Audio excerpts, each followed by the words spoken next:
I won't let a low-educated man like you date my daughter. A part-time high school? Are you kidding me? I've heard enough about your struggles growing up in a single-parent household. Why don't you just get lost? You're an eyesore." The man in front of me abruptly stood up, grabbed his cup, and splashed its lukewarm contents on me.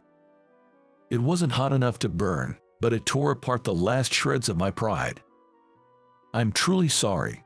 Somehow mastering those words, I pushed myself and staggered out of the room. She didn't follow me. Filled with this bitterness, I dedicated myself wholeheartedly to working harder.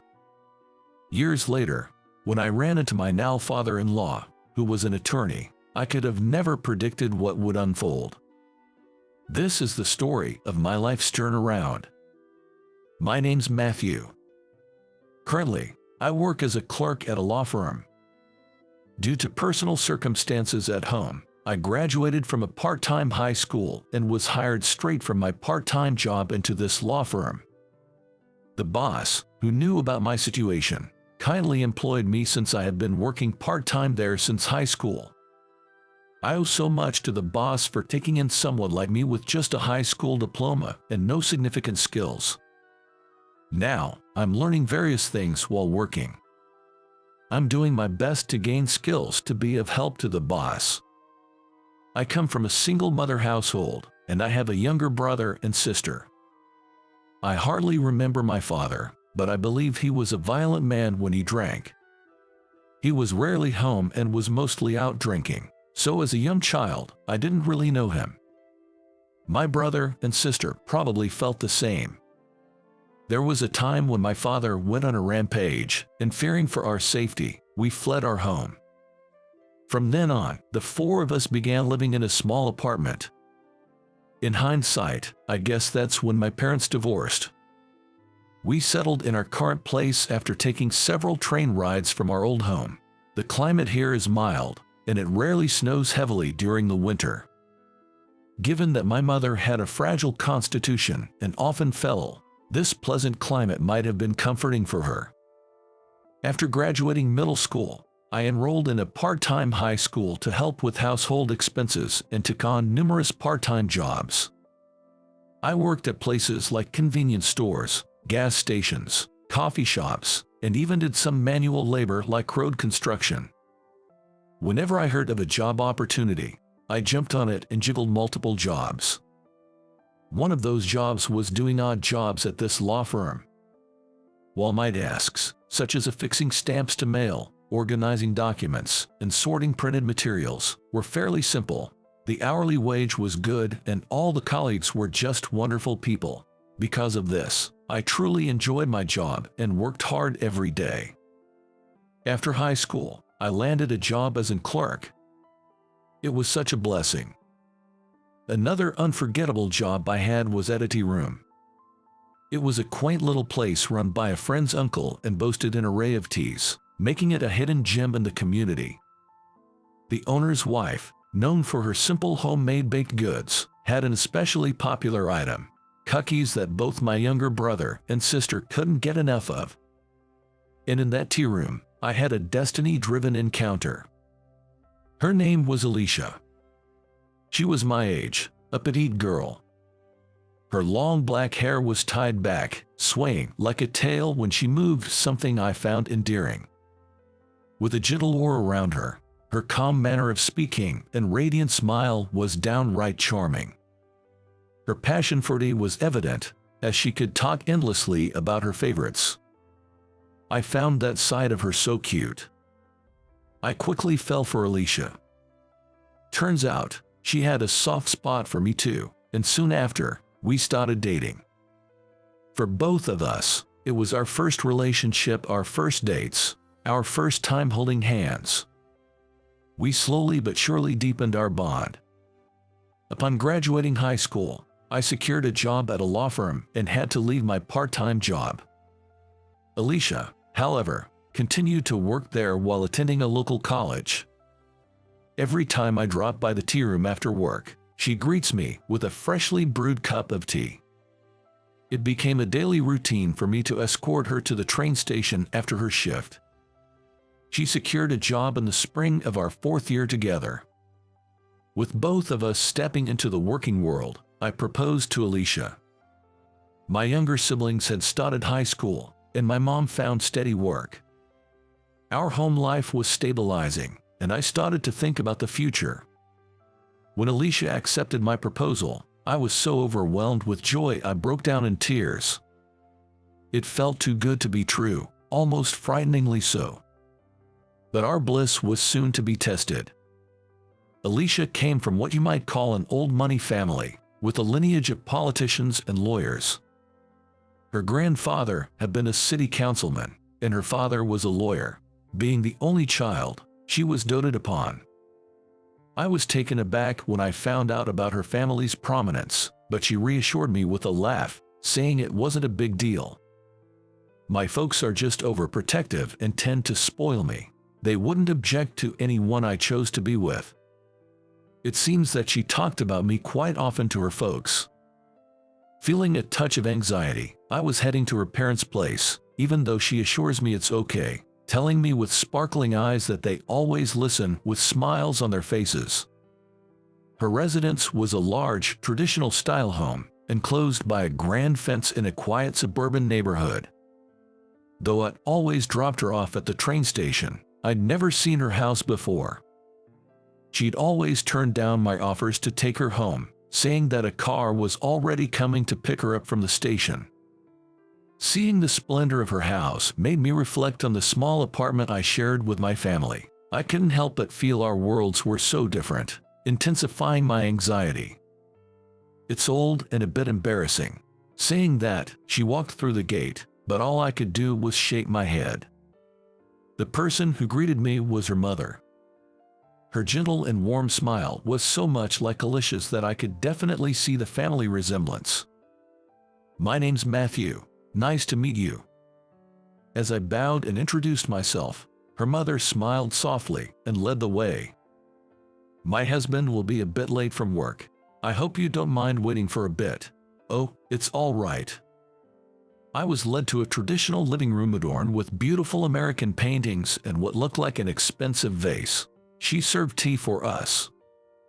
The atmosphere around Alicia and her mother was so similar. Both radiated a calm and gentle aura. Suddenly, the sliding door opened, and a stern-looking man walked in. Without saying a word, he took a seat next to the mother. From the way she served him tea without any introduction, I deduced he must be her father.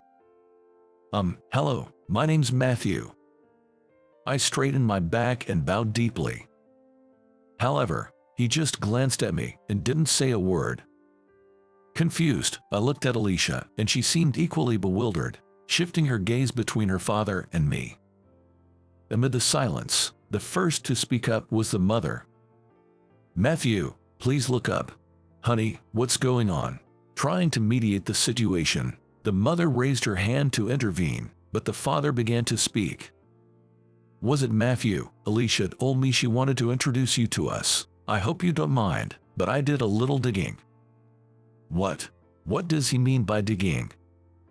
"While I can't exactly puff out my chest and boast about my life, I haven't done anything wrong, and committing a crime is totally out of the question." As I was pondering this, Dad let out an exaggerated sigh.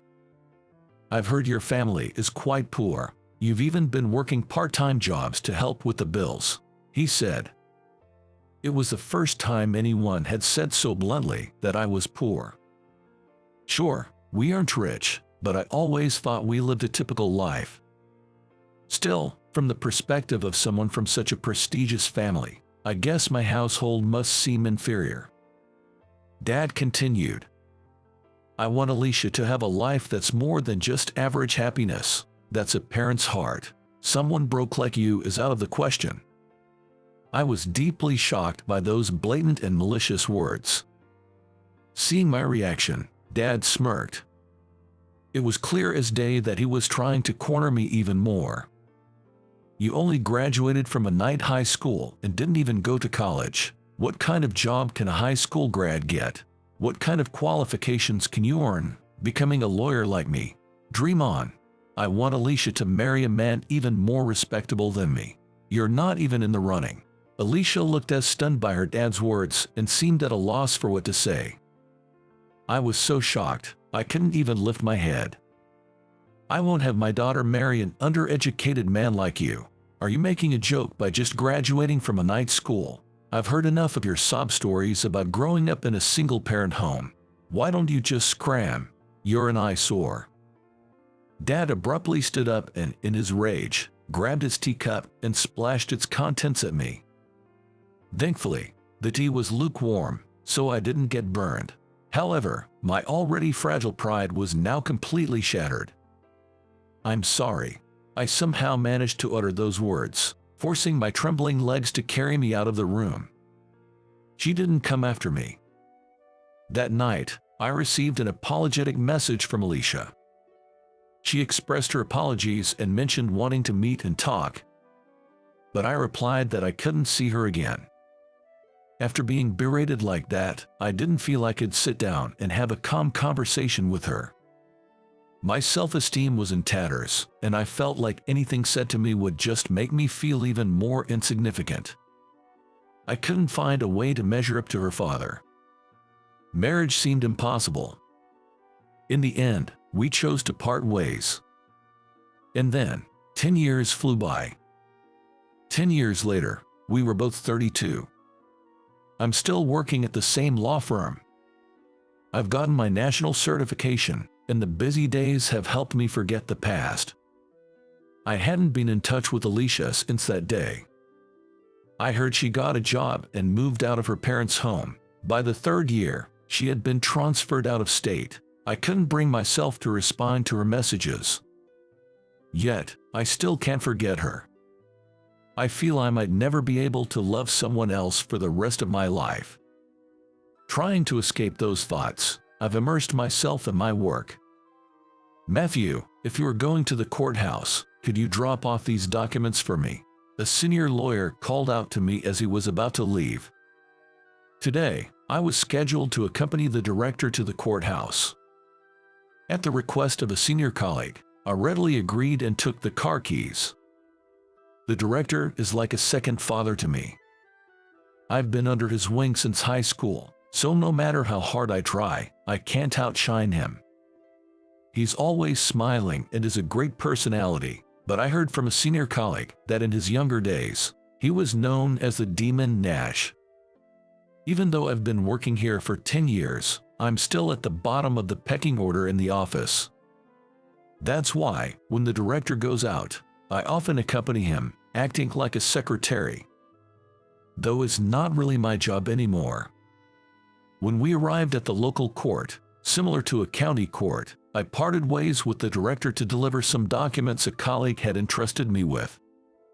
These are probably documents for the next trial. Given the rush, today might be the deadline.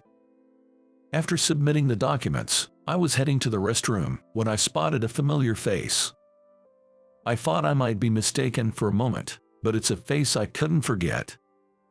He, seemingly an authority figure, was walking towards me.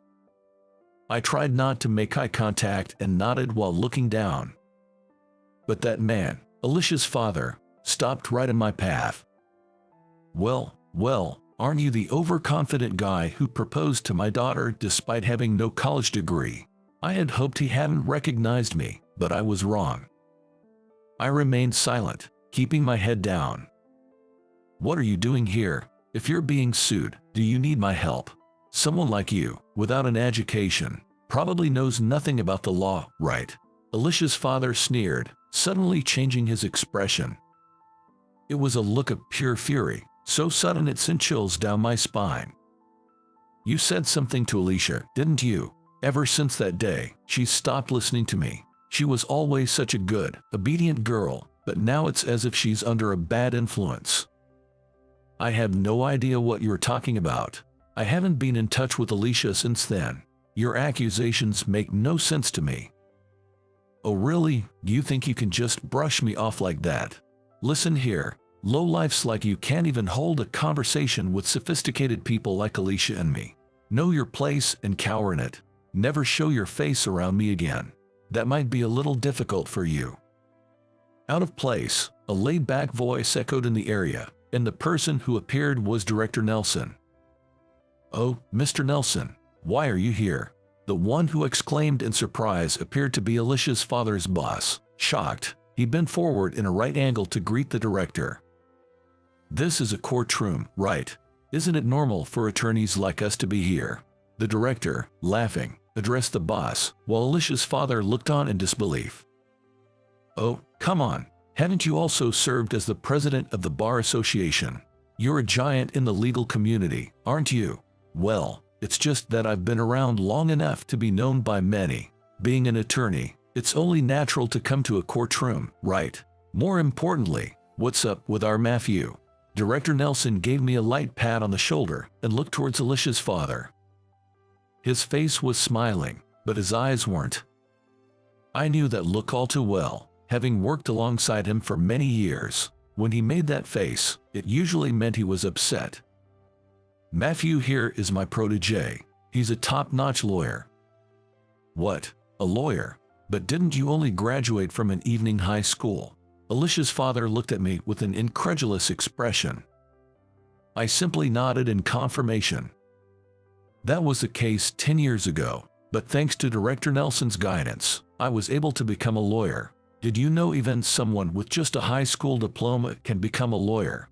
On my suit, there's a lawyer's badge, but it seems Alicia's father didn't notice. When I broke up with her a decade ago, seeing how devastated I was, Director Nelson had suggested I study to become a lawyer. You don't necessarily need a college degree to become one. It was a challenging path, but I decided to take it on, thanks to Director Nelson's encouragement and rigorous training. Somehow, I passed the preliminary and bar exams on my first try and completed my legal training to become a lawyer. Director Nelson and my colleagues at the firm were all thrilled and celebrated with me. That was 5 years ago. Matthew has always been exceptional. He passed all his exams on the first go. Since high school, he's been honing his skills with our senior staff here, so he's very hands-on and proactive. I plan on having him as my successor. Hearing Director Nelson's words, I couldn't help but blush. Alicia's father looked at me, clearly taken aback. "Oh, by the way, for the upcoming trial, Matthew will be the lead attorney for the plaintiff.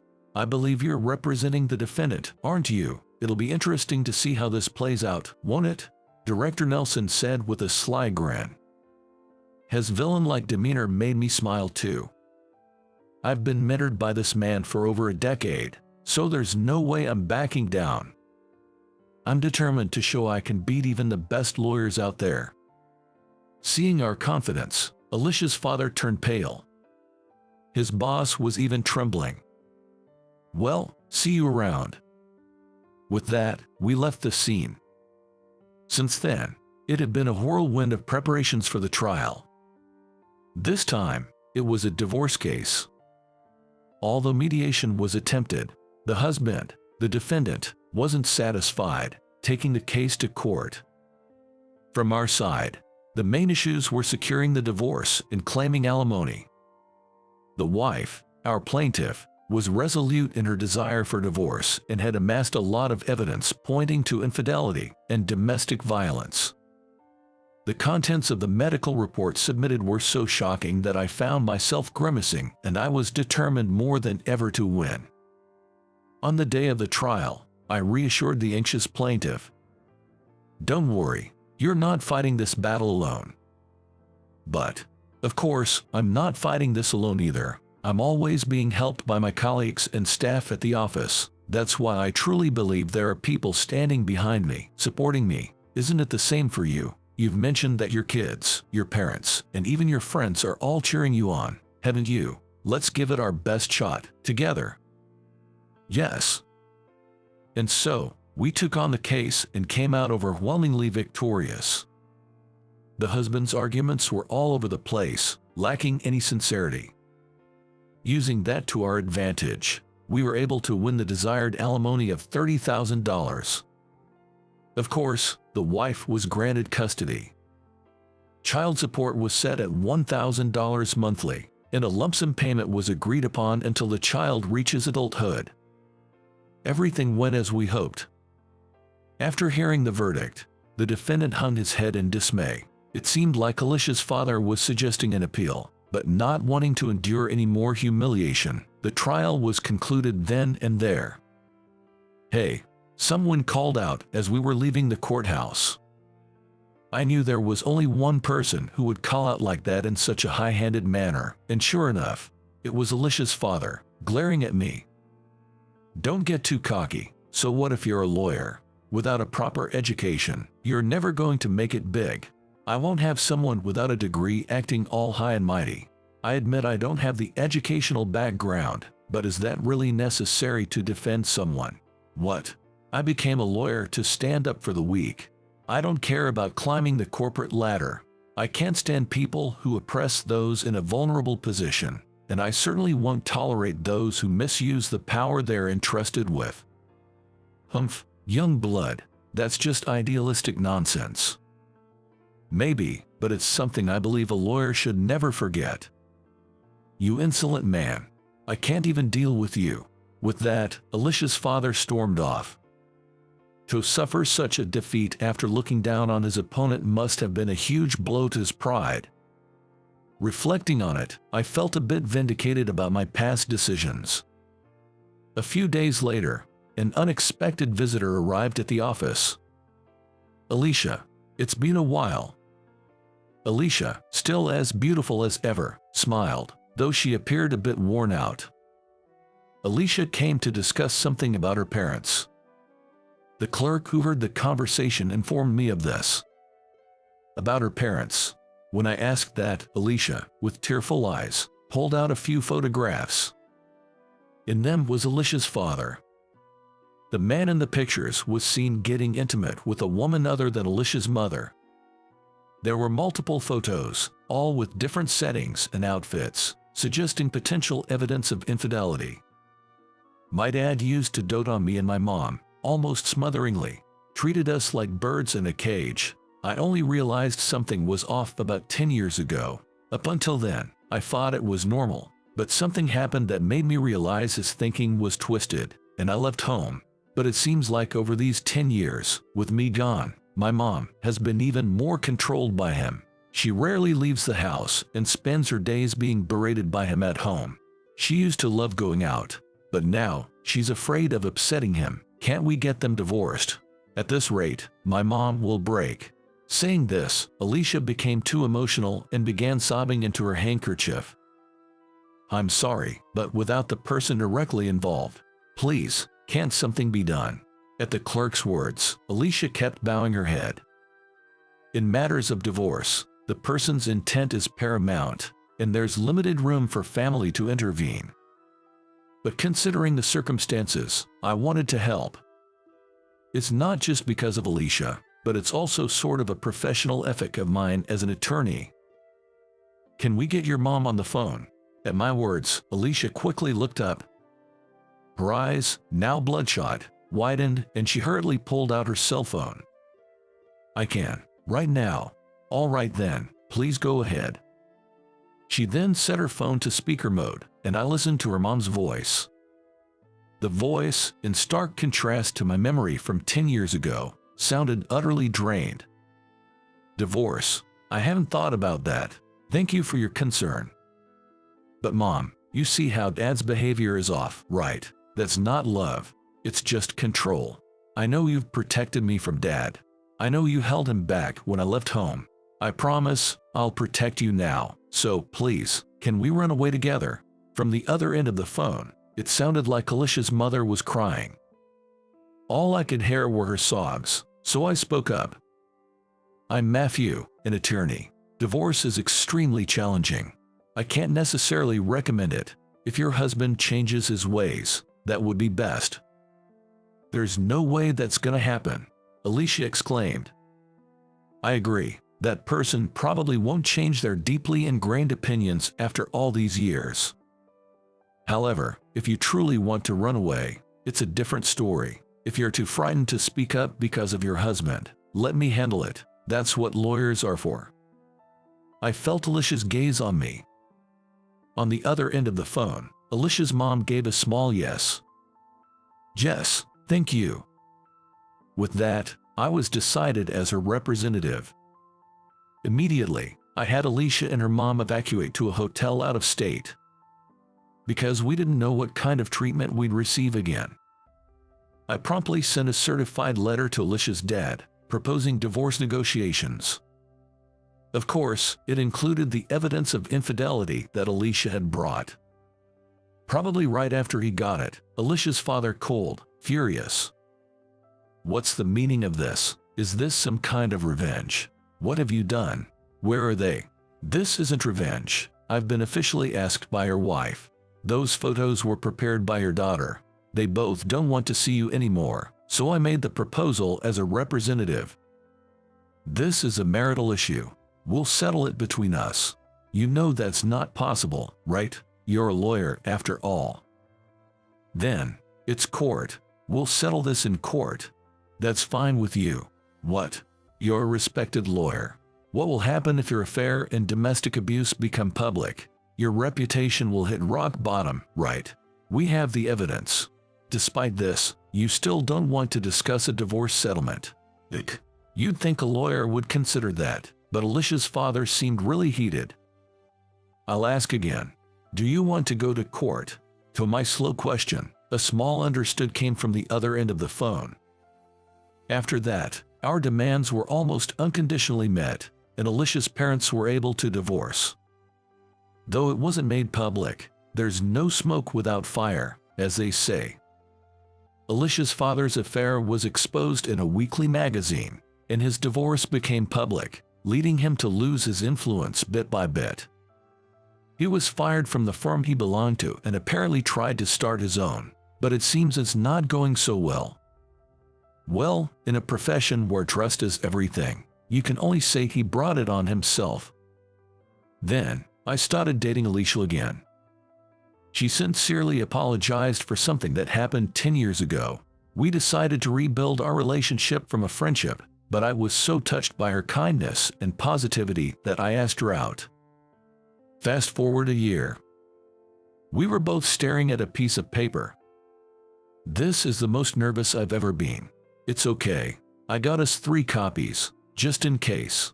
As I shook from nerves, Alicia pulled out another copy of the same paper that was on the desk. It was a marriage registration form. After all the twists and turns, we decided to get married. I couldn't forget about Alicia for those 10 years, and apparently, she felt the same about me. We're both getting on in years, so we decided to make it official sooner rather than later. For our witnesses, we chose the owner of the cafe where we met and Director Nelson. Once it's submitted, we'll officially be a family. Are you sure you want to live with my mom? Alicia asked. We decided to live with her mother. She's slowly been regaining her health since then, but we felt we couldn't leave her alone given her occasional bouts of instability. She's your beloved mom, right? She's just as important to me. Thanks. Don't worry about my family. I've got siblings, and my mom says she's enjoying her life on her own. My mother, who used to be frail, is now in high spirits, going on solo trips and joining local choirs. My brother and sister each have their own families and are living happily. Suddenly, I looked up at the sky. It was a clear day with not a cloud in sight. Being able to submit our marriage registration on such a day, I feel truly blessed. I'm so happy. I couldn't help but voice my feelings. I used to struggle just to get by and couldn't really feel happiness, but now I have the person I love right by my side. Everyone around me lives with smiles on their faces, making those tough days seem like a lie. Back then, when Alicia's father scolded me harshly and threw his tea at me, I felt so humiliated and sad, but in a way, I think that experience led me to the life I have now. If I hadn't been so put down then, I might never have aimed to become a lawyer. I might not have put in the effort to get to where I am now. Maybe, in a way, I could even think of him as a benefactor. But still, I can never forgive what he did. You can't always say hard work pays off, but I can definitely say I'm glad I worked hard back then. It might be hindsight, but I'm happy now. Beside me, my girlfriend laughs. I smile back at her and tightly squeeze her hand.